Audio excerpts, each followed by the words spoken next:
Hello everyone, আসসালামু আলাইকুম। আশা করি সবাই ভালো আছেন।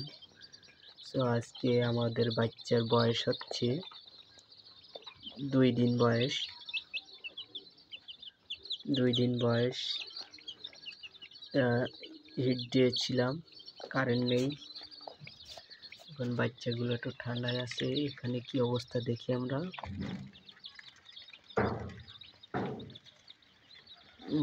এই দেখেন, সব ঘুমিয়ে পড়ছে।